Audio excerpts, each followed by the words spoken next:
La Seconde Guerre mondiale vient de se terminer, 27 ans seulement après la fin de la Première. Le monde entier, pratiquement, y a participé ou a été plus ou moins directement impliqué. L'Europe est à genoux, son économie est terrassée. L'idée d'une Europe unique ou unie n'est pas nouvelle, nous venons de le voir. Hier encore, c'est une façon de parler, c'était en 1929, Aristide Briand, alors président du Conseil, futur prix Nobel de la paix, lance à la tribune de la Société des Nations, à Genève, l'idée d'une Union européenne avec un lien fédéral. Le moins qu'on puisse dire, c'est que l'idée est dans l'air. On pense néanmoins d'abord au plus pressé, l'économie, le nerf de la guerre, comme on dit. Vous me pardonnerez ce mauvais jeu de mots, car on pense aussi surtout à la paix à laquelle tout le monde aspire maintenant. On n'oubliera pas de sitôt les bombardements, les privations, le hurlement des sirènes, la peur permanente et surtout les millions de morts et de blessés. Plus que jamais, les conditions sont réunies pour qu'enfin, cette généreuse idée d'une Europe unie se concrétise. C'est un nouveau chapitre qu'on ouvre maintenant. C'est toujours l'histoire de l'Europe, mais de l'Europe constitutionnelle cette fois. Aujourd'hui, elle n'a que 58 ans, mais elle est déjà vieille de rebondissements, de faux pas, d'hésitations. Mais vaille que vaille, elle avance. Et surtout, on l'envie maintenant, un peu partout dans le reste du monde.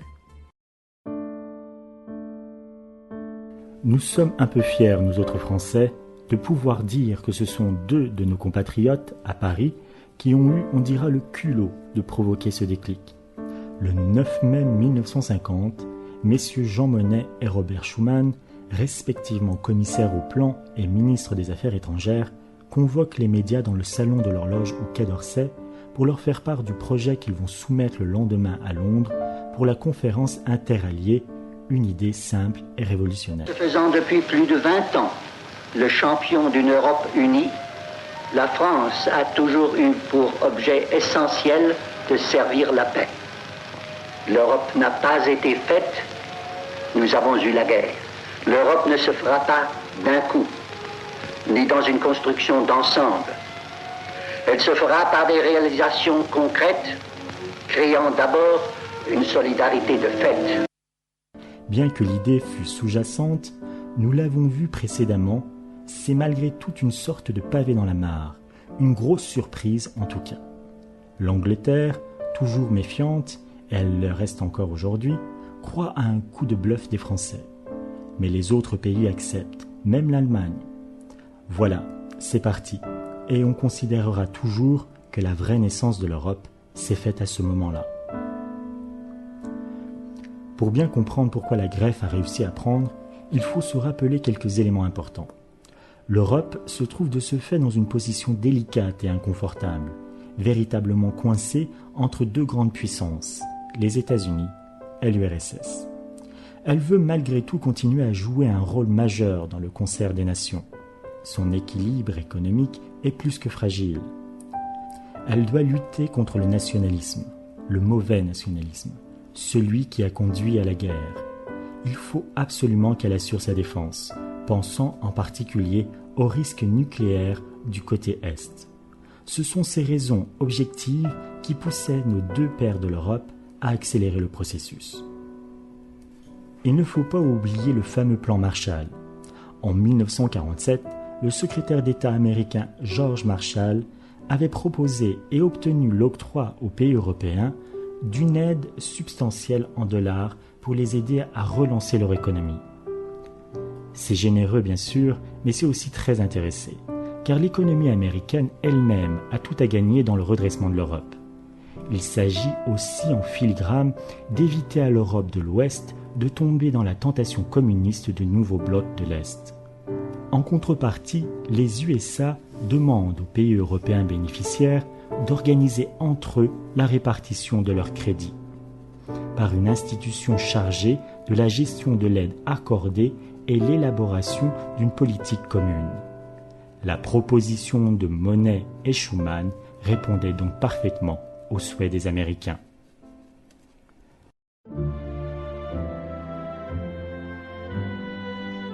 Le Congrès de La Haye s'est réuni en 1948. Le problème de l'unification de l'Europe y avait été posé. Une proposition française demandait la création d'une Assemblée européenne élue au suffrage universel. Après une conférence préparatoire à Paris en novembre 1948, le Conseil de l'Europe fut institué le 5 mai 1949, siégeant à Strasbourg, avec un secrétariat permanent. 10 pays adhèrent: France, Allemagne, Benelux, Danemark, Norvège, Suède, Irlande et Italie. Ce Conseil de l'Europe cherche à créer des actions communes en matière économique, sociale, scientifique, administrative et culturelle. Il agit aussi pour le développement et la sauvegarde des droits de l'homme. Il ne faut pas confondre le Conseil de l'Europe qui existe toujours avec le Conseil européen qui fait partie des 3 institutions principales de l'Union. Revenons maintenant aux propositions de Jean Monnet et de Robert Schuman et de ceux qui en suivit. L'idée fédérative première sera de placer les productions françaises et allemandes de charbon et d'acier, matières premières essentielles, sous une haute autorité commune, et aussi d'ouvrir cette organisation à d'autres pays. Depuis ce matin, 1er mai, nous tous, Allemands, Belges, Français, Hollandais, Italiens et Luxembourgeois, devenons Européens. Il n'y aura plus de charbon allemand ni d'acier français, mais du charbon et de l'acier européen circulant entre nos pays librement, comme dans un même pays de 155 millions de consommateurs, aussi nombreux qu'aux États-Unis et en Union soviétique. L'Angleterre a refusé le principe de la supranationalité. La CECA, Communauté européenne du charbon et de l'acier, est née avec 6 membres et sans l'Angleterre. Ces 6 pays vont constituer le noyau dur de l'Europe unifiée qui démarre. Par contre, on va trébucher déjà lors de la seconde initiative. Inquiète du réarmement allemand prôné par les Américains, l'Europe envisage de créer une défense commune sous une forme d'une armée européenne. Un traité sera signé instituant la CED, Communauté européenne de défense. Mais l'Assemblée nationale française refusera la ratification de ce traité, ouvrant ainsi, dès 1954, la première des grandes crises de la politique européenne. Heureusement, la CECA fonctionne bien. Cela va encourager Jean Monnet à aller plus en avant. Il pousse les ministres des Affaires étrangères des 6 à fusionner leurs économies respectives, y compris l'atome civil. Après une réunion à Messine, les 6 ont signé le 25 mars 1957 le désormais fameux traité de Rome, instituant la CEE, Communauté économique européenne, qu'on va bientôt baptiser Marché commun, et en même temps la Communauté européenne de l'énergie atomique Euratom. Mais me direz-vous, ça signifie quoi au juste tout ça ? Eh bien pour la CEE, il s'agissait de travailler au développement du progrès économique et social des différents pays et de supprimer les barrières douanières qui freinaient terriblement les échanges commerciaux.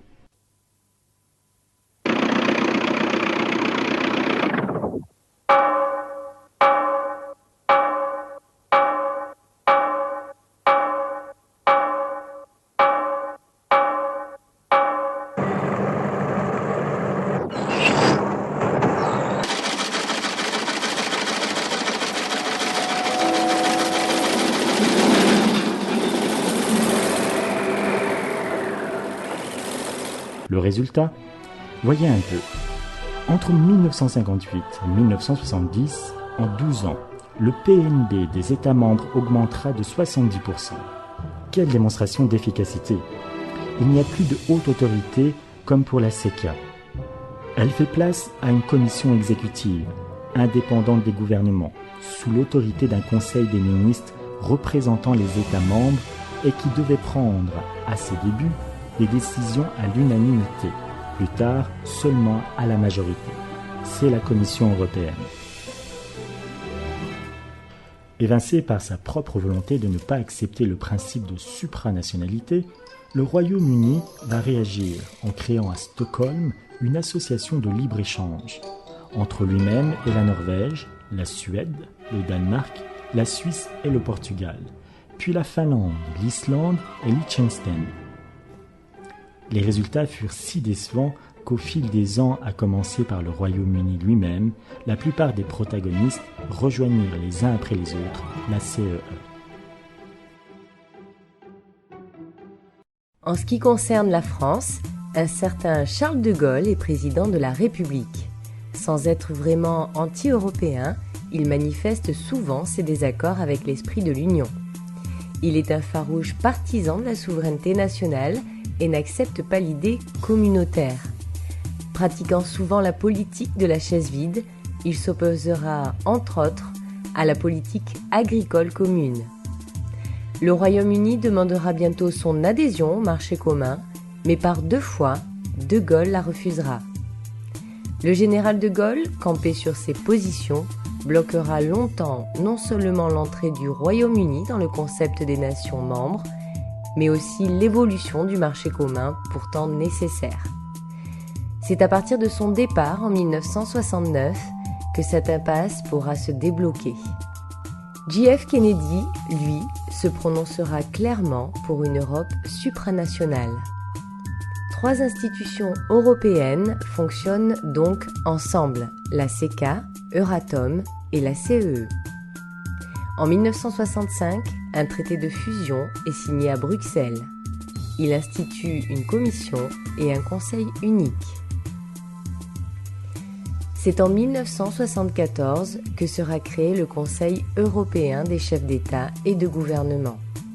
On décide le suffrage universel pour les élections au Parlement européen, ainsi que la création d'un système monétaire européen, SME.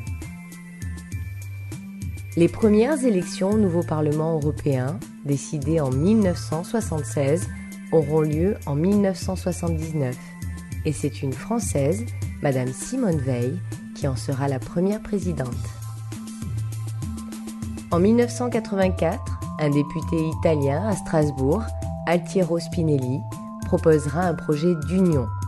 Refusé en l'état, son projet sera néanmoins repris, édulcoré de ses aspects supranationaux lors de l'acte unique l'année suivante. C'est aussi cette année-là qu'un Français, Jacques Delors, président de la Commission, introduira les recettes de TVA et la pluriannualité des budgets. Il décrétera en outre qu'il n'y aurait plus de frontières en 1992.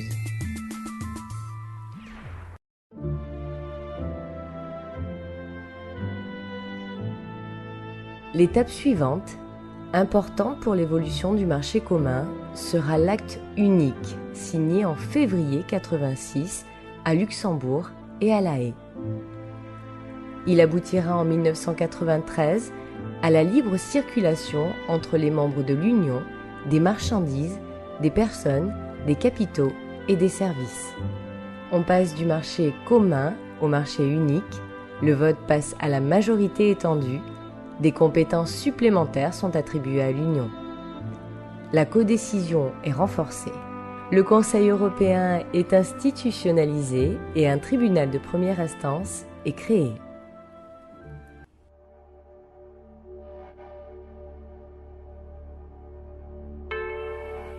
Six ans plus tard, les 12 membres de l'Union vont signer le traité de Maastricht en février 1992, mais qui n'entrera en vigueur qu'en novembre de l'année suivante, après bien des tergiversations.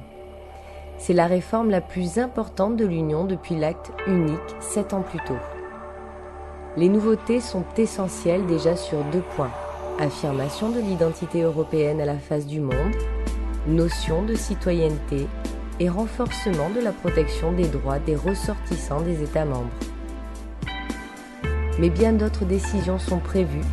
Renforcement de la codécision, la majorité qualifiée remplace l'unanimité, un protocole social est prévu pour la protection des travailleurs, des conditions de travail et de l'égalité homme-femme, protocole refusé par le Royaume-Uni, instauration d'une politique étrangère et de sécurité commune, PESC. Après avoir d'abord refusé ce traité par référendum, le Danemark finira par l'accepter l'année suivante. Quant à la France, elle le ratifiera du bout des lèvres par référendum. Pour résumer, Maastricht apportera essentiellement aux citoyens de l'Europe unie le droit d'y circuler et de s'y installer librement, le droit de voter et enfin une protection sociale renforcée.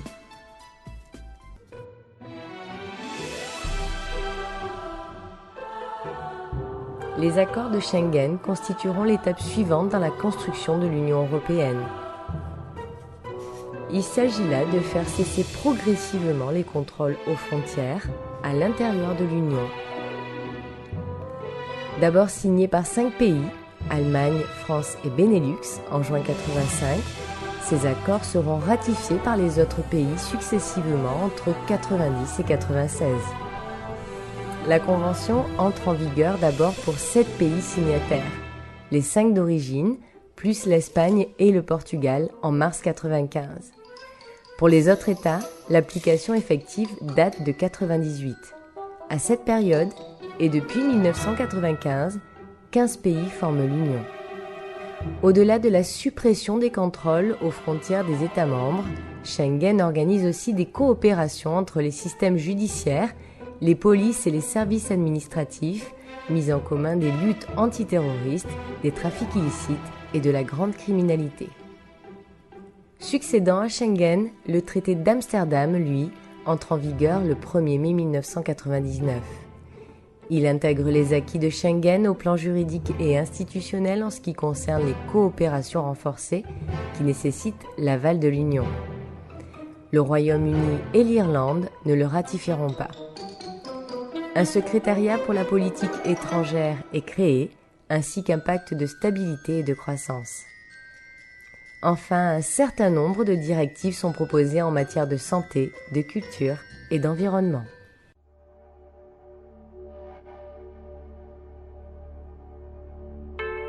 Le congrès de Nice, qui se tient en 2001, malgré quelques petites avancées complétant le traité d'Amsterdam, restera considéré comme un relatif fiasco.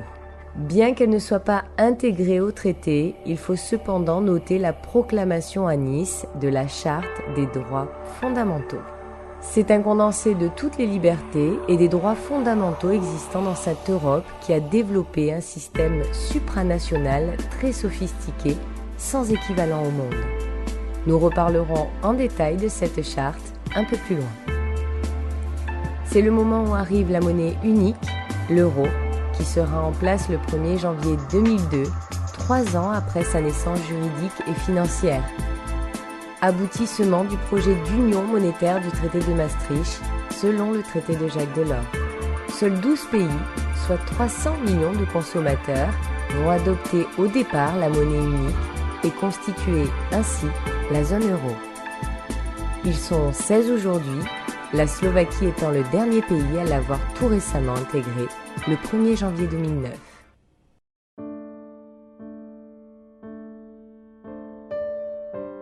À Laeken, en décembre 2001, la question sera posée de réfléchir à l'avenir de l'Union européenne. On y simplifie les instruments de l'Union, on y répartira les compétences entre l'Union et les États. Sous la présidence de Valéry Giscard d'Estaing, une commission va rédiger un projet de constitution pour l'Europe, véritable refondation institutionnelle de l'Union. Pour être appliquée, elle devait être adoptée par tous les pays sans exception. Cette constitution, à l'image de celles qui régissent les institutions dans les différents pays, devra englober toutes les mesures adoptées précédemment par les traités qui ont construit peu à peu l'Union européenne, y compris la Charte des droits fondamentaux. Si nous réussissons, dans 25 ou 50 ans, distance qui paraît longue, mais qui est celle qui nous sépare du traité de Rome, l'Europe aura changé de rôle dans le monde. Elle sera respectée et écoutée, non seulement comme la puissance économique qu'elle est déjà, mais comme une puissance politique qui parlera d'égal à égal avec les plus grandes puissances de la planète, existantes ou à venir, et qui disposera des moyens d'agir pour affirmer ses valeurs, assurer sa sécurité et jouer un rôle actif dans le maintien de la paix internationale. texte qui a fait l'unanimité sur son sérieux, à l'image des travaux qui l'ont préparé, mais jugé parfois trop complexe. Il a été malheureusement rejeté par référendum, par la France, puis peu de temps après également par les Pays-Bas. Bien dommage, car l'adoption de cette constitution aurait enfin donné à l'Union le caractère politique qu'elle cherche depuis le début et qui lui manque tant, en particulier dans ses rapports avec le reste du monde.